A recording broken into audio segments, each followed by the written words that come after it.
here with legend Dave from Mustard Plug. How you doing, Hey, man? doing well. How about yourself? Awesome, awesome. Glad that you could take some time to sit down with us. Yeah, pleasure. You've been enjoying Florida? Yeah, it's been fun. Cool. Been here for just like 5 days. It's been all shows you great. It's super fun. Yeah. So we'll just jump right into it. You know, I know you guys are from Michigan. You still home base out of Michigan? Still, yeah, we live in Get Rad Crew. Yeah. Awesome. And what's the scene like up there for ska? Well, like Grand Rapids, where we're from, doesn't have that much of a ska scene. There's like maybe one other little band. There's usually like one other band, but like we're the only band that's ever kind of like developed out there and toured and stuff. But there's people. We have a big fan base there. They're not like not like all a bunch of ska people. So it's really broad based. Grand Rapids. Detroit has a better ska scene, but yeah, I mean, it has a good good mix of people going out to see us. Do you think that that area, like Detroit area, like, is there still any influence from like the Motown like crossover? Is that still a thing in that area from? A little bit. I mean, I think probably like the homegrown stuff that is more influences is going to be like the Stooges or something. Right. Yeah. That's probably for like our genre more so. I mean, yeah. I mean, it depends on the band. Yeah. But I mean, there haven't Detroit. There haven't been many like soul influenced bands, the ska bands that have come out of Detroit. I mean, Gangster Fun was like the original ska band of Detroit. They had some influence. Certainly, their singer John was really heavily influenced by like the soul and Motown and stuff. We have like a really cool soul movement happening down there, like out of Gainesville, especially. Oh, nice. Band that I really like, Savants of Soul. Yeah, I think it's a big movement right now. That's awesome. Yeah, I love the music, but yeah, there's like Grand Rapids doesn't really have like a real soul band. You know, I don't know much about the Michigan culture. Is there a? It's not that different than anywhere else. I mean, it's a little different. Like we have like soul nights, soul club nights, like kind of northern soul. Although people don't know it's northern soul type thing. You know, nice. Yeah, it's like the Michigan scene's good. I mean, it's always been like a really strong place for punk rock. Right. And Detroit especially has always had a really good ska scene. Right. Well, yeah, the Suicide Machines out in Detroit, stuff like that. So that's cool, man. I noticed that, you know, for me, being a teenager in the '90s, like these ska bands, to me, it's like I love it. I feel deeply, and all my crew is still like, this is the shit. Mustard Plug's playing at Will's tonight. Like, right on, yeah. Fuck yeah! Like, this is awesome. So we're stoked. I hope we give you a good show, and I hope Florida's done you right. Yeah, Florida's great. How's touring now compared to, let's say, Mustard Plug '97, '98? I mean, the main thing is the age of the crowd. Yeah. Honestly, because like in the '90s, it was all ages, young crowd. Skanking has got slower. A little bit, yeah. And, do you have to skank by numbers like 1, 1, 1, 1, 2, 2, 2? Like, slowed down now? No, I mean we're still like our tempos are still as fast as ever. It's just people still dance, but it's just the crowd is older, Yeah. And we play predominantly like 18 and 21 up shows, and it's not like there's not that many 6-year-old kids that are mad at us.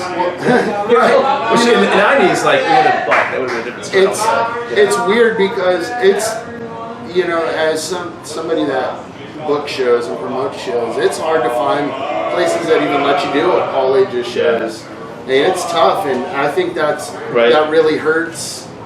Bands, any band that grew their base in the '90s that offered those all ages shows. The first show I went to was Less Than Jake at the UCF Student Center for a crowd of 200, and I was 14, 13. Nowadays that doesn't happen. Like, parents, first of all, aren't letting their kids. Like, you're not going to go do that. So picking up new fans, are you seeing that? Yeah, it's harder. Yeah. It's I don't know. It's tough. It's a double-edged sword because, the high school kids aren't into live music that much. But I mean, they also, and as a result, then they didn't have fewer opportunities. It's kind of like this downward. Well, I feel like it's one of those things where, like, for us, tangible holding music is important. I've got a son. I've got a He's 6 now. He'll be 7 in April, and we go to the record store. We collect vinyls together, and for the first time when he was maybe 5. He picked up a Teenage Bottle Rocket album, and he goes, "Dad, this is the album I want." And I said, "Well, why?" And he goes, "I don't know. I just want it." I'm like, "Yes, it just happened." Like a record store? Yeah. Picked it out? Yeah, that was the record he picked. It's a good record to pick up. I know, I was stoked. Yeah, I'm like, those guys are awesome. Like, I'm Teenage Bottle Rocket, Get Rad Records. Like, so that had a lot of influence for me, and my son appreciates that.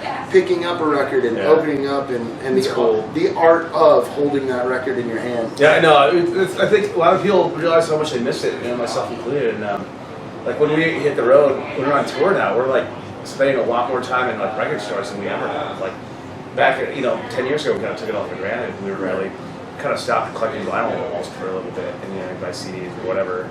And now it's like kind of we're back in. Like we hit up probably 4 record stores this tour. On a 5-day tour. Wow. So, we didn't used to do that back in the day. I think we took it for granted for a little bit. Well, that's one of the things is like punk rock, ska. Vinyl was always important to those bands. And I think you're right that you probably do take it a little for granted. It's like it's always been cool to us. This isn't a new thing. Right. So going on that, do you think that there's going to be a resurgence, or not a resurgence, but do you think there could be a new format that comes out that makes people excited for tangible holding a thing in your hand, or is that gonna go away? I don't think it'll be a new format. I think it's just like it's gonna be like people are into vinyl, because I can't see anyone creating a physical format that surpasses what you can get digitally, theoretically. Right. But vinyl has its own quality, and it's not necessarily technically always better, but it has a warmth to it. You know what I mean? Like I'm sure if you can get extreme high sampling rate digital, it'll be technically superior to your average vinyl. Right. But the vinyl and the analog stuff, it's just warmer. Even it's tough because when people record stuff, there's very few times that people actually record everything all analog anyways. They'll record it digitally and then they'll throw it in vinyl anyways. So, given that, unless you went back and actually recorded analog, a 2-inch tape, and you're not going to have the true sound waves, you're going to have a digital approximation. Anyways, so some of this process is going to be digital. And so I don't see a new format coming around at all. But I think people will stick around with vinyl, and I think it's going to stick around for a while, just because people like that tangible thing. And it's a nice size. It is. You don't want anything bigger. That'd be ridiculous. Let's make it bigger. Fuck it. Yeah, let's go with 20 inch. Yeah, fuck it. Let's go with 20. We're just storing your house. We're spending 20s. That's what we're doing now. That's the new record. Spending 20s. Look for the Spending 20s LP. Mustard plug. You heard it here first. Okay, so let's. I saw a couple, maybe a week ago or so, they just announced Back to the Beach Fest. Yeah, which looks awesome. Yeah. Unbelievable. We don't get things like that over here. Like that seems like that California crowd, they get those shows, and I'm so fucking jealous that I can't make that happen, but. It's fun. It's the Back to the Beach Fest, and it's the original lineup of Fishbone that's going to play that. That's pretty cool, yeah. That's good. I saw them at Riot Fest and Truth and Soul. It was really good. That was pretty much the original lineup. Yeah. The first time I ever saw Fishbone was at 3 in the morning on TBS. I saw the movie Back to the Beach playing, and that was the first introduction to that. First wave, second wave, new rock steady sound, and it hooked me. I didn't know what that was, but I'm like, yo, this is unbelievable. So that was the connection for me. For you guys, what was the early influences on your sound and your style? Like how we got into ska, really? Yeah, cool. Well, we started in '91 in the late '80s. Michigan had a little tiny fledgling ska scene, and the main band was Gangster Fun from Detroit, who started '86 or something like that. And their contemporaries were the bands back then were Toasters, Bim Scala Bim, New York Citizens. that was kind of like the first wave of the third wave. Right. And they used to come and like no one would come to Grand Rapids ever, but we'd drive to like Ann Arbor, Detroit, Lansing. I went to school in State, and we had some house parties with like local ska band and stuff. That was the stuff that really got me and Colin's the other original dude into it. You know, and it wasn't a ton. It was kind of like you could tell he was heating up. Yeah. You know, and so it was like Gangster Fun, Roll Through, or Special Beat, which is a combination of Special English Beat, Roll Through. Busters in Germany came through. Busters, yeah. So and Bad Manners. So there were bands coming through, not a lot, but a couple months. So. But that made it more special. Yeah, absolutely. You know, you kind of felt like you were part of some secret society, some new thing was going to happen, and you just kind of felt a real connection to the music and the culture and stuff. Yeah, that's awesome. Yeah. So, all right. So you got that coming up. What's next as far as recording? Nothing much recording wise. We're just kind of talking about doing some songs together. Yeah. We're it's kind of we're at this point where like there's no real pressure to do anything like that. Are you guys? And we're so busy too, like with like our lives at home, that it's really easy to like. It's far easier to say, okay, can you guys play this show 5 months from now? We're like, okay, yeah, cool, I can do that. Yeah. Can you guys practice next Monday? No, I can't do that. I gotta work. Right. Tuesday after that. No, that won't work with blah blah blah. So it's really hard for us now. So are you guys just completely on your own as far as management, as far as label support? Are you guys just doing your own thing? Pretty much, yeah.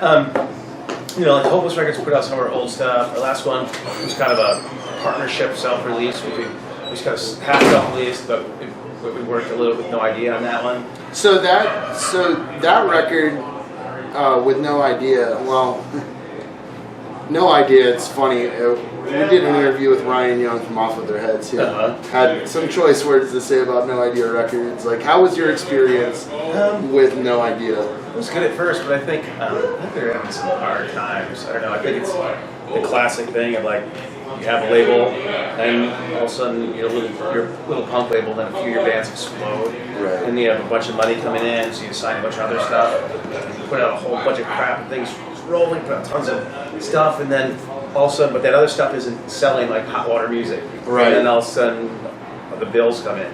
And I think that's where they're at. I don't really know. I'm kind of speculating here, but I think that's kind of the gist. I mean, the dude from Off the Heads might know a lot more than I do. Maybe he does, or maybe he's full of shit. We don't know. Yeah, I don't know. I mean, Ryan Young, you're full of shit. Yeah. We're cool with No Idea. I don't know. I mean, I feel more comfortable with them because they don't. Those of us didn't sign a contract. It's a handshake deal. Right. So I mean, I don't know. Maybe we can walk away anytime and. See, whatever. So I get like, I have bigger issues with Hopeless that owns our masters, owns our music. And how important is this? So one thing as a startup label for me is I tell my band, like I sign them to licensing deals because I want them to keep their music. Right. And that's important to a band to keep control of your catalog and keep control. That's your shit. That's yours through and through. Like workers must own the means of production. All right. And you gotta own your own art. Absolutely. So this day and age, I mean, it's different than maybe when you guys started, where it's like getting that support. In 90 whatever, 92, 93, 94. That's huge. Yeah. That's something you couldn't do by yourself. Nowadays, with social media, with streaming, with downloading, bands can really keep control. Totally. But at the same time, I feel like it might make them a little lazy as far as not really appreciating what's happening in the moment of, I think you guys were kind of the last breed of band that could benefit from that major support. And now it's like, it's kind of expected that you're just going to do it yourself and you're just satisfied with, no, I'm okay with selling a $5 record, and I'm okay with playing a free show. The problem with now is like it's so much harder for a band to break out of that. You know what I mean? Right. Like there's a million bands that have a million labels. It's so easy to like be a band. It's so cheap to record. It's easy and cheap to like even put out a CD or record. So if you had to start today. and knowing what you know, but you're going to start today, how different would your game plan have been? Did you have a game plan then, or did you just look at ska music as, dude, this is something we love and we're just doing it, or did you really have a game plan of, no, we're going to pursue this professionally? Right. Well, when we first started off, it was more of a just fun hobby thing in the first 6 months or whatever. Just to see what we could do. But when we started getting, realized that we could do it, and we could write songs and people like that sort of thing, then things got, more serious. My goal is just to work as hard as we can, push it as far as we can, wherever it basically throws it. I kind of had a little bit of background in the music biz, because I started the band right from college, and in college I'd kind of promoted 2 shows, put out a zine. I worked at college radio station, Michigan State, which was a big radio station at the time. Gone to Is there any of that out there on the internet that we can hear? I don't know. I wondered because I did some man. I had 2 different radio shows back then. I was music director for the station, so they'd fly me out to, we drove out to New York to go to what is music seminar, which is the South by Southwest is now. Right. CMJ, all these things. So I learned a lot about the industry and stuff. But I also did 2 radio shows. As a DJ, I did a punk show called Punk Is Dead, which was super fun. What year was that? 91. This was about 1990. Wow. Yeah, and it was dead back then, folks. Yeah. Well, it's ironic. It was dead compared to what it is now, but it was a struggle back then. There was a period right about then that it was tough. Yeah.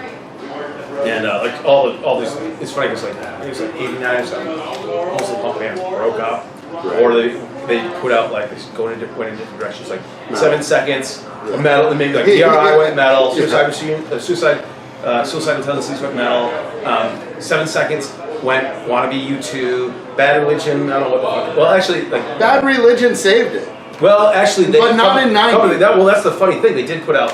They were doing good punk by that. But they did put out the one new wave crazy album, I guess. Really? But whatever. Well, there were these bands that were going like 7 seconds, so they put out that album, Soul Force Revolution, I think maybe. I don't know. It sounds like U2. Seriously, it's crazy. It was fuck, and there was hardly any bands that were keeping punk real, all. Yeah. Just one of them, and there was a few, but most of them really going I think NoFX is grunge or whatever, but I think NoFX is in there. As far as staying, they were always staying the course. And what revived the whole scene was the Northern California shit, the Gilman Street and absolutely, whatever. But I also did a reggae show too. Did you really? My reggae show on Sunday mornings, and I threw as much ska in there as I could. And what was that called? It's called Reggae Sunsplash. Not a terribly original name. All right. I'm gonna look for it. I gotta hear it. Yeah, I wonder if there's any of it. Anyway, I have to dig up. I probably have some cassette tapes of it. Dude, that'd be so good to just put out there, just randomly put out there. You should just put it on YouTube. So I'll one more before I let you go, man. I really do appreciate you sitting down with us, dude. This is awesome, and I'm so looking forward to the set. And I'm not gonna ask you to play a song, but I'm gonna ask about a song. When you go on your Spotify, you noticeably see a difference from your, you got your top 5 songs. Okay. And you see a huge difference from number 1 to number 2. Okay, number 1 song's got 2 million some streams. What is it? And the number 2 song is about around 600,000. Okay. So the number 2 is you. Really? Okay. That's number 2. I want to guess that. Yeah. Okay. Okay. So number 1 is Mr. Smiley. Really? Okay. Yeah. And it's leaps and bounds ahead of everybody. Now, I kind of know the idea behind it, but could you explain the inspiration behind Mr. Smiley and kind of what that song is? Yeah, so I didn't write the lyrics for that one, but I was there at the time. I saw it being done. It's funny, Colin wrote that song, and my one claim to fame is he was like, you wrote it, you played this guitar lick, he's like, I wrote this thing, I don't know if it's any good though. And I'm like, dude, no, that's it. Yeah. It's a fucking hit. And it reminded me of almost like African township jive type stuff. I don't know, but really dug it. And so that era especially, we were really prolific songwriting wise because we just didn't give a shit. We didn't think anyone would ever hear it. Right. We were just writing That sounds good. That sounds good. Yeah. It was just like we didn't care. We did not care at all if it was a good song. We just wrote songs so we could be a band. You know what I That's mean? funny. And I think that song just seemed like a funny thing to write about. It is. I don't think that's one. I mean, there's certain songs, especially later on, that we put more thought into or whatever. But I mean, you have to talk to Colin about this. But I think it was just like that sounds like a fun idea for a song. It's a great song. I mean, the thing too is that you know, I'm talking to Colin about this, and you know, we like writing really happy songs with dark material in it. Yes. And it's kind of like the Smiths. Yeah. Like the Smiths have that kind of like some of their songs are like really like happy poppy, but if you listen to it, it's like Holy like shit, what's double decker, I don't know, whatever. Like it's like they're really depressing stuff. Yeah. In like you know, a fun way. Yeah. Well, you definitely can see that in Mr. Smiley. Yeah, Like, whoa, yeah. So it's kind of cool. It throws That's people funny. for a loop a little bit. You know? But I have to tell you, I'd kick myself in the ass if I didn't tell you that, hands down, my favorite Mustard Plug song is Mendoza. Oh, right. I fucking love Mendoza. Like that's when that song hits, Mendoza. Like it just does something to me. Like cool. It's fucking. I did write the lyrics for that one. I still like every time that song hits, dude, my hair stands up. I still get that feeling, man, every single time. So, Nice. dude, I appreciate everything. I appreciate what you've done. Oh yeah, man. I mean, Mustard Plug in our hearts and our minds is. I mean, you're a legendary status, and I thank you for continuing doing it, man. Oh man, my pleasure. Awesome, dude. Appreciate Thank you it, so man. much. Yeah. Hey, thanks for watching. GetRadRecords.com.